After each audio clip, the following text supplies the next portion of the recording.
Depois da apresentação dos argumentos das defesas, houve um rápido intervalo e o julgamento entrou na fase decisiva, a dos votos dos desembargadores. O primeiro a votar foi o relator Gebran Neto. A gente volta a conversar com o repórter Marcelo Rocha, que traz os detalhes. Oi, Marcelo. Oi, Doni. O desembargador Gebran ainda lê o seu voto. Ele começou a fazer isso por volta de 10h30 da manhã. Na primeira parte, ele contestou as 13 alegações que tinham sido feitas pelas defesas. Rejeitou todas, uma a uma.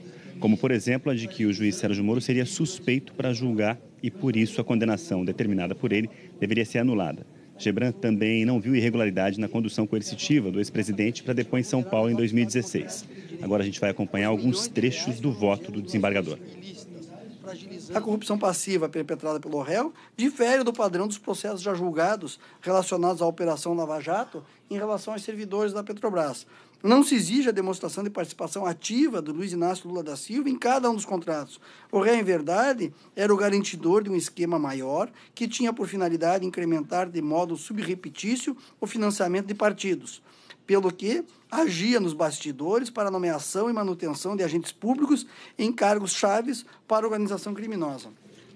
Ainda na leitura do voto, o desembargador Gebran Neto afirmou que é possível confirmar o esquema criminoso montado na Petrobras para financiar partidos políticos. A cristalina comprovação da capacidade de influência do ex-presidente no processo de nomeação dos agentes políticos na Petrobras e sua ciência a respeito do esquema criminoso. Apesar de sua negativa com relação a isso, a clara delineação dos bastidores de indicação e os movimentos de agremiações partidárias na tarefa de manter pessoas de confiança que pudessem levar adiante o projeto de financiamento político. O tema foi muito bem abordado na sentença. Em outro trecho, o desembargador reforçou que o ex-presidente Lula sabia e participava do esquema criminoso.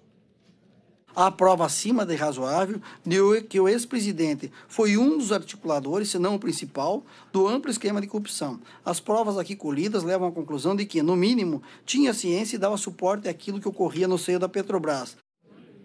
O desembargador relatou também o depoimento do sócio da empresa Talento, que disse ter encontrado com Dona Marisa Letícia e o filho Fábio Luiz. Armando Drage Magri, ouvido como testemunha, afirmou ser sócio da construtora Talento, contratada para a reforma, que a empresa fora contratada para as reformas de uma unidade no condomínio Solares, no Guarujá, segundo o contrato firmado por Roberto Moreira Ferreira. Esse contrato está nos autos. João Pedro Gebran Neto citou como provas as visitas que representantes da OAS fizeram a Lula no apartamento dele em São Bernardo do Campo para mostrar projetos de reforma do triplex do Guarujá. Me parece extremamente relevante o fato de ter havido uma visita no início de 2014, posteriormente serem realizados projetos, os projetos estão nos autos, todos eles assinados pelo Roberto Moreira, a apresentação, segundo essa testemunha, segundo o réu, e também, segundo Léo Pinheiro, de que os projetos, houve essa visita em São Bernardo de Campo, na residência do ex-presidente e da ex-primeira-dama, e que houve aprovação, e me parece muito singular que depois houve uma segunda visita para verificar as reformas. Equivale dizer, esse fato ganha robustez, aos meus olhos, tendo em vista que ele dá corroboração a muito daquilo que já foi dito anteriormente. Bom, esses foram alguns trechos, do voto do desembargador Gebran Neto. Ele ainda está falando, ele começou o voto dele às 10h30 da manhã, portanto, há mais de 3 horas e 15 minutos, dando o seu voto. Tem 430 páginas o voto do relator e a gente volta, portanto, ao Tribunal Regional Federal da 4ª Região, assim que o desembargador Gebran Neto concluir o voto dele. E o desembargador relator Gebran Neto acaba de votar pela condenação do ex-presidente e pela mudança nas penas fixadas pelo juiz Sérgio Moro.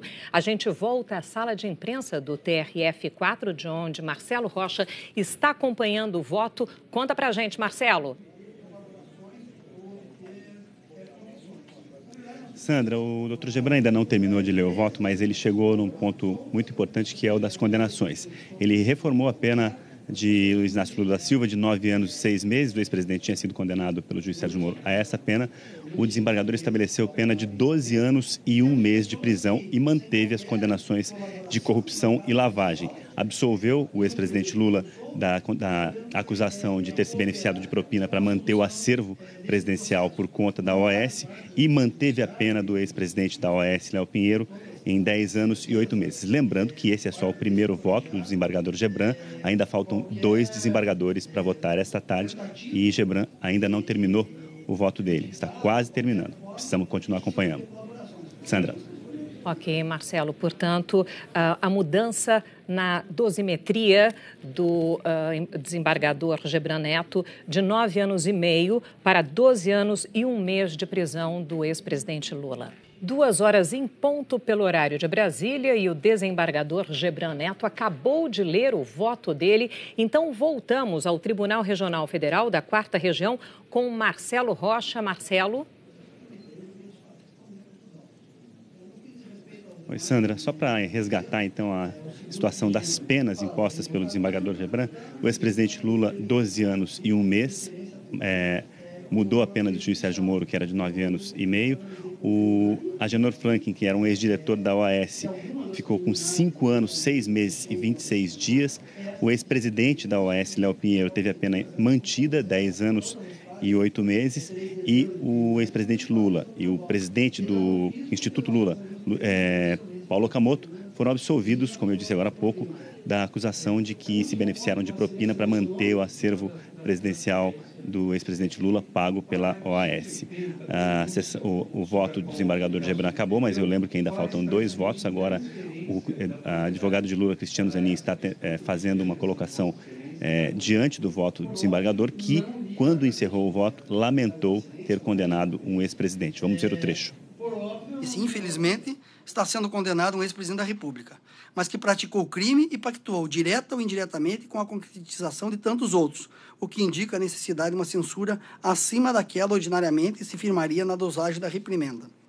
Se até o presente julgamento, para praticamente nenhum dos condenados, a pena foi fixada sequer em grau médio, tenho que, no presente caso, esse limite deve ser no mínimo atingido, o que, aliás, é uma aplicação bastante tímida das vetoriais do artigo 59.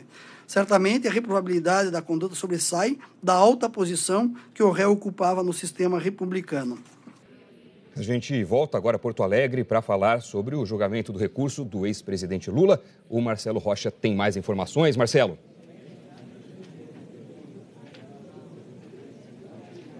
Oi, Doni, a gente entrou num intervalo aqui agora. Esse intervalo vai durar 1 hora e depois, na volta, os outros 2 desembargadores, o Leandro Paulsen e o Vitor Laus, vão proferir os seus votos. Lembrando que o desembargador Gebran Neto acabou de votar. Ele aumentou a pena do ex-presidente Lula e modificou a pena de Agenor Franklin Martins e de Léo Pinheiros, ex-presidente e ex-diretor da construtora OAS.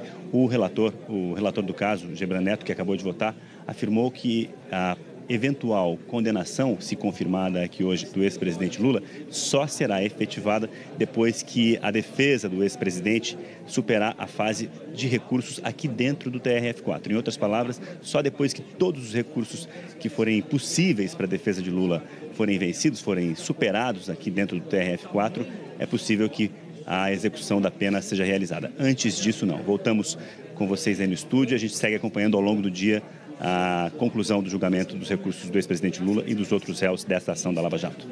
Obrigado, Marcelo. A gente continua acompanhando o julgamento do recurso do ex-presidente Lula lá em Porto Alegre. A gente conversa agora de novo com Marcelo Rocha, que está na sala de imprensa do TRF4. Marcelo. Sandra, só fazendo um resumo então da manhã, a sessão está no intervalo, só votou um dos desembargadores, o desembargador Gebran Neto. Ele confirmou a sentença do juiz Sérgio Moro, rebateu 13 alegações feitas pela defesa de Lula nas preliminares e confirmou a sentença, confirmou a condenação de Luiz Inácio Lula da Silva e dos outros réus da ação. A sessão, como eu disse, segue no intervalo. É bom lembrar que ainda há 2 votos de desembargadores, o desembargador Leandro Paulsen e o desembargador Vitor Laus, que vão votar agora à tarde, e só depois desses votos é que vai ficar confirmada a decisão do colegiado da 8ª turma do TRF4, que está julgando as apelações da defesa do ex-presidente Lula. Voltamos com vocês aí e continuamos por aqui cobrindo tudo. Ok, obrigada, Marcelo.